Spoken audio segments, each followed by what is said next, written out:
Sayyidina Al-Hasan, waktu baginda Rasulullah SAW wafat, beliau masih kecil. Tapi beliau mengatakan, hafaztu min Rasulillah SAW. Aku hafal dari baginda Rasulullah SAW satu kalimat. Apa kalimatnya? Kalimatnya dibagi 3. Da' ma yaribuk. Ingin hidup tenang gak? Ini kalimat adalah kalimat kunci hidup tenang. Da' ma yaribuk. Tinggalkan yang membuat engkau ragu. Ila ma la yaribuk. Kepada hal yang membuat engkau tidak ragu.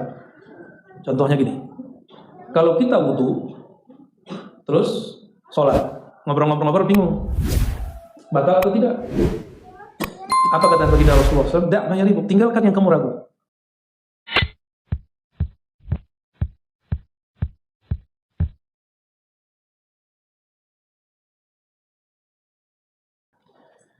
A'udzu billahi minasyaitonir rajim. Ya ayyuhalladzina amanu taqullaha wa kunu ma'as shadiqin. Wahai orang-orang yang amanu, yang beriman. Ternyata orang beriman ini belum bertakwa semua. Maka ada panggilan surah Taubah ayat 119. Wahai orang-orang yang beriman. Yang hadir pagi ini pasti sudah beriman ya. Alhamdulillah. Ada perintahnya, ittaqullah. Takwalah kepada Allah. Saya tidak menerjemahkan takwa itu takut. Takwa itu cukup diartikan takwa. Ini bahasa Arab tidak dapat diterjemahkan secara harfiah ke bahasa Indonesia.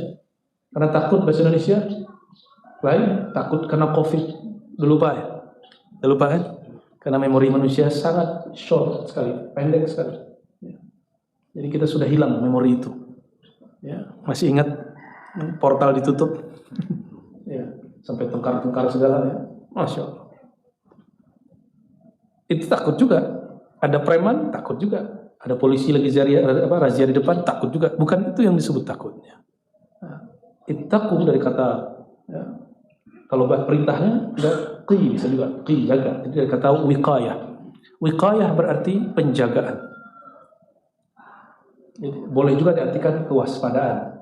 Bisa juga diartikan berhati-hatilah engkau terhadap Allah. Ya. Kenapa? Karena Allah muttali'un ala ma fi qalbi. Allah memperhatikan apa yang ada di dalam qalbu. Ittaqullah, berhati-hatilah terhadap Allah. Al-Habib Abdullah Al-Haddad menerjemahkan yang sekarang masyhur dibaca oleh para khatib tapi hanya dibaca separuhnya. At-taqwa imtithal ma amarahullah. Melakukan yang Allah perintahkan, menghentikan yang dilarang, tapi ditinggalkan yang belakangnya, yaitu tentang ada kewaspadaan, muraqabah di dalam qalb. Ada khasyah fil qalb. Itu yang ditinggalkan. Padahal itu ada di kitab. Ya. Karena orang yang menghentikan larangan, melakukan perintah, jika tidak ada kondisi di qalbunya, tidak bermanfaat. Yang ada namanya nanti tidak sidq. Ya. Sidq itu lain lahirnya, lain batinnya. Wa kunu ma'as shadiqin. Hendaklah engkau berada ma'as shadiqin, bersama orang-orang yang shadiq. Orang-orang yang shadiq ini, karena sidq ini bukan sifat lahiriah, tapi sifat batinnya. Boleh juga diartikan bersama engkau dengan orang-orang yang qalbunya jujur. Jadi sidq ini kadang-kadang diartikan jujur. Ya. Saya juga mengartikan bersama engkau dengan ahli qalbu, yang qalbunya jujur. Jadi, karena sidq bukan sifat lahiriah. Adakah pakaian orang siddiq? Ada nggak model baju orang siddiq? Nggak ada. Ini baju orang siddiq? Nggak ada. Saya pakai sorban diputar 7 kali di kepala, itu bukan pakaian orang siddiq. Itu bisa dipakaikan siapa saja. Jadi ini pakaian batiniyah. Kalau nanti ada orang-orang berpakaian ya katanya Islami, lalu beramalnya tidak benar, ya itu kita maklumi. Karena tidak ada namanya pakaian orang siddiq. Nggak ada. Pakaian hanya menutup aurat. Sedangkan siddiq itu amal qalbiyah. Jadi Imam Nawawi ini dia ahli hadis, ingin berbicara tentang bagaimana merawat qalbu. Dia mulailah dari bab niat. Terus bab apa tadi yang kedua? Taubah. Orang kalau niat tapi nggak pernah taubat nggak sah. Setelah taubah sabar. Ya. Karena orang yang taubat itu pasti diuji maut. Kalau sudah sabar, terbukti sabarnya, baru naik makom dia kepada makom sidq. Jadi Imam Nawawi sedang menulis tentang ahwal-ahwal rohani, tapi tidak terlepas dari Quran dan Sunnah. Inilah makna bahwa ajaran-ajaran kerohanian itu tidak boleh keluar dari Alkitab dan As-Sunnah. Lalu beliau menyebutkan di surat Al-Ahzab ayat 35, ini ayat kedua. Di sini disebutkan bahwa tidak ada perbedaan gender dalam sidq, karena sidq itu bukan jenis kelamin. Namun jika ada pada laki-laki perempuan, maka disetarakan di dalam Al-Quran. Was-sadiqin, setengah ayatnya, was-sadiqat. Dan orang-orang laki-laki yang sidq dan perempuan yang sidq disamaratakan pakai waw. Waw berarti dan, lil musawah, dia derajahnya sama. Bahwa sidq tidak berkaitan hanya untuk laki-laki, tapi juga untuk perempuan. Jadi tidak ada di situ bias gender, tidak ada. Ayat ketiga sebelum dia masuk ke dalam hadis, qala Allah Ta'ala, falau sadaqullah lakana khairan lahum. Seandainya mereka sadaku, mereka sidq kepada Allah, mereka jujur kepada Allah, lakana khairan lahum, tentulah ini baik untuk mereka. Jadi sidq bukan jujur yang dipahami orang awam, tapi sidq itu, kita ulangi, keselarasan yang zahir dan yang batin. Sama. Kepalanya sujud, hatinya sujud juga. Kepalanya ruku, hatinya ruku juga. Jadi kalau baru mengamalkan sunnah yang zahir, misalnya saya mengamalkan sunnah jenggot, tapi saya nggak nyapa orang beda faham, itu belum sidq. Saya mengamalkan sunnah pakai serban, tapi saya merasa lebih soleh daripada orang lain. Emang ada urusan apa serban dengan alim? Ya, serban beli aja di toko terus pakai sendiri. Tapi kalau ilmu butuh waktu yang panjang. Ini adik-adik kita dididik. Jangan dikira mudah jadi ustadz untuk pesantren, ribet. Ya, anak-anaknya ngantuk. Ya. Ngantuk nggak deh? Udah nggak ya? Nggak mudah. Kadang-kadang kita kesel. Jadi guru itu gampang kesel. Maka harus sabar-sabar dikit. Sebelum bab sidq, sabar dulu ya. Gurunya harus sabar. Ya. Bab sidq ini disebutkan oleh Imam Nawawi. Ada berapa hadis ini ya? 1, 2, 3, 4, 5, 6. Ya. Hadis pertama, An Ibnu Mas'ud radhiyallahu taala anhu. Guru saya, Kiai Ali Mustafa Yaqub, setiap kali menyebut nama sahabat selalu menyebut Sayyidina. Dan beliau 9 tahun di Riyadh ngaji kepada beberapa masyayikh, salah satunya Syekh bin Baz. Syekh bin Baz ini tokoh Salafiyah Wahabiyah. Tapi guru kami alhamdulillah nggak jadi Wahabi pulang. Cuma ngambil metodenya. Ya, makanya jadi ma'had khusus untuk khusus sunnah. Beliau sebelumnya sudah khatam Sahih Bukhari dan Muslim di pesantren yang diwariskan Hadratus Syekh Hashim Asy'ari. Syekh Hashim Asy'ari juga khatam hadis di Mekah. Kalau Syekh Ali Mustafa tadi di mana? Ya. Beliau di Mekah, ternyata gurunya masih orang Indonesia. Cuma menjadi imam di Mekah, namanya Syekh Mahfuz At-Tirmasi. Beliau itu ketika menyebut nama sahabat, apa kata beliau? Sayyiduna. Jadi kata Sayyid tidak hanya untuk Nabi Muhammad SAW, tapi juga untuk para sahabat. Itu berapa tahun di sana? 9 tahun. Ini baru hijrah 9 hari sudah berani bid'ahkan Sayyidina untuk Nabi Muhammad SAW. Gak baik ya. Gak tahu atau beda faham, cukup konfirmasi. Katakan saya tidak sepaham, cukup, tidak ada masalah. Ya. Karena berkali-kali saya sampaikan, al-ukhuwah di dalam Al-Quran itu babnya bab iman, bukan bab faham. Innamal mu'minuna ikhwah. Yang bersaudara itu keimanannya, bukan faham. Faham boleh beda. Pemahaman boleh beda. Saya senangnya sarungnya, gamisnya jingkrang. Yang satu nggak senang, nggak ada masalah. Yang penting ukhuwahnya jangan rusak. Ya.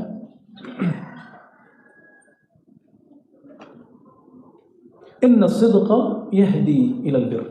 Diriwayatkan dari Sayyidina Ibn Mas'ud dari Sayyidina Nabi sallallahu alaihi wasallam. Sesungguhnya sidqa, as-sidq, kejujuran, keselarasan zahir dan batin, yahdi ilal birr.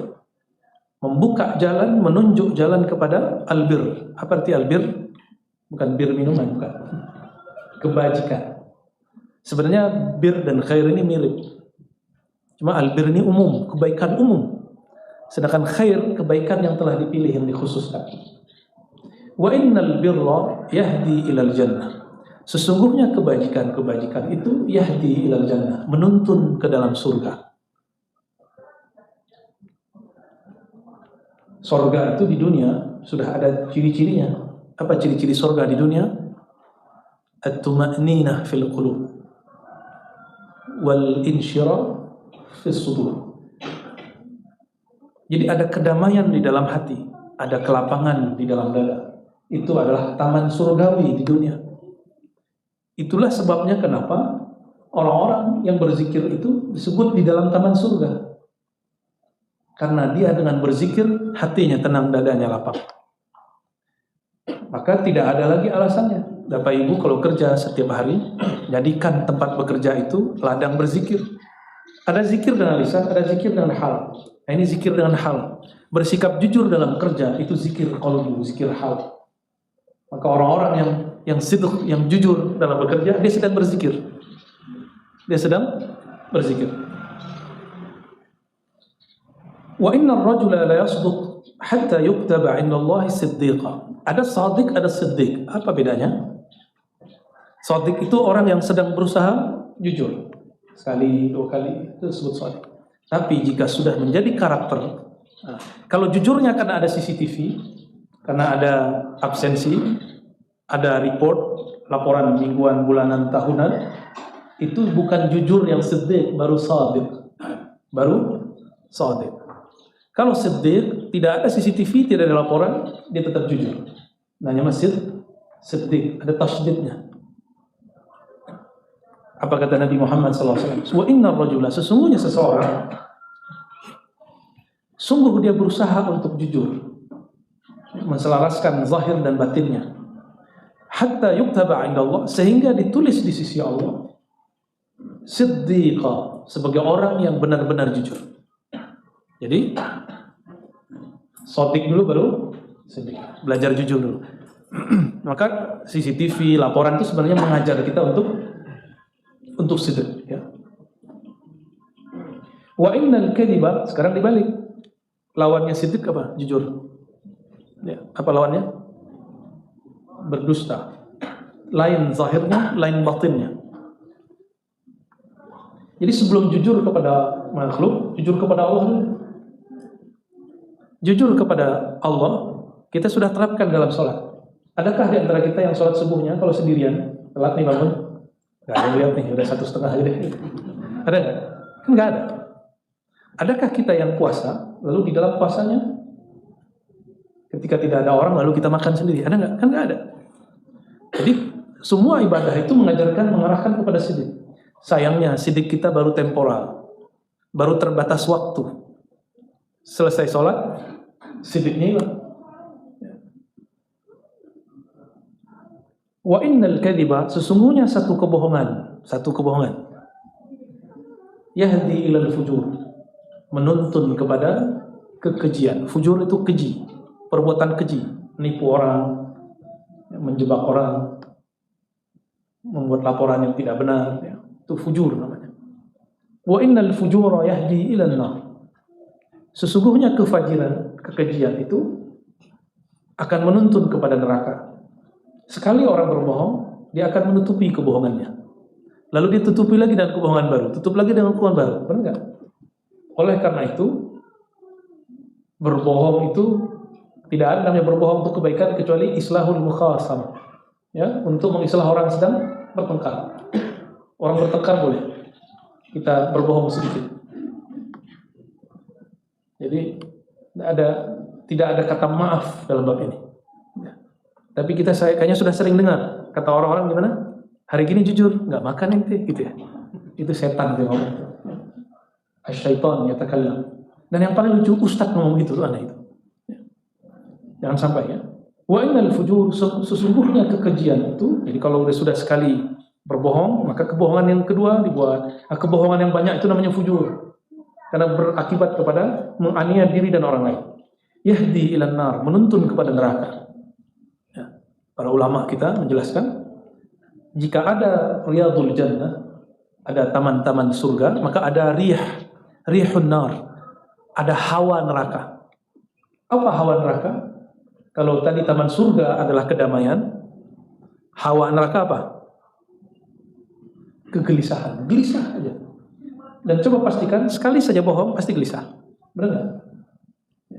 Sekali bohong gelisah. Nggak ada ceritanya itu. Orang bohong itu tenang, itu nggak ada. Maka orang-orang bohong itu cerdas, tapi cerdas dalam kebohongannya. Cerdas bikin alasan ini, alasan itu. Wa innar rajula la yakdzib. Sekali seseorang itu berbohong, diulang-ulang, berbohong lagi, nutupi lagi kebohongan berikutnya, hatta yuktaba 'indallahi kadzdzaba. Lalu Allah akan tulis nama dia, dikasih nama baru. Jika tadi nama barunya Siddiq, kalau ini nama barunya Kadzdzab. Ya. Yuktab, ditulis di sisi Allah nama barunya, yaitu Kadzdzab. Na'udzubillah min dzalik. Kadzdzab berarti banyak berbohong. Kenapa Allah menyebut orang yang sholat? Karena dia itu celaka, fawailun, neraka wail, karena dia sedang membohongi Allah. Yukhadi'un Allah, mereka sedang menipu Allah SWT. Kepalanya sujud, tapi bukan sujud kepada Allah. Punggungnya ruku, tapi bukan ruku kepada Allah SWT. Maka Allah tidak suka orang-orang seperti ini. Rumitnya orang ini, kita akan sebut kemudian nifaq, sifat kemunafikan. Munafik itu ada yang mutlak, kulli, total, ada yang parsial. Kalau parsial setiap kita ada. Setiap kita ini punya sifat kemunafikan. Jadi tidak boleh kita ini menganggap saya tidak munafik. Ya. Semua kita ada sisi kemunafikannya. Maka dalam Sahih Bukhari diriwayatkan dari Sayyidina Al-Hasan Al-Basri, beliau mengatakan, "Man amina minan nifaq fa huwa munafik." Yang merasa aman dari sifat munafik, yang merasa dirinya tidak munafik, itulah calon-calon munafik. Ya, na'udzubillah min dzalik. An Abi Muhammad Al-Hasan ibn Ali bin Abi Thalib, dari Abu Muhammad, yaitu cucu baginda Rasulullah SAW, Sayyidina Al-Hasan bin Ali bin Abi Thalib radhiyallahu ta'ala anhu. Jadi Sayyidina Al-Hasan ini anak Sayyidah Fatimah yang paling tua. Yang kecilnya disebut Al-Husain. Sayyidina Ali punya istri yang lain. Nama anaknya disebut dengan Muhammad juga, Muhammad, tapi ibunya bernama Al-Hanafiyah, maka disebut Muhammad Al-Hanafiyah. Sedangkan ada Muhammad Al-Muthanna, ada Muhammad bin Al-Hasan. Ya.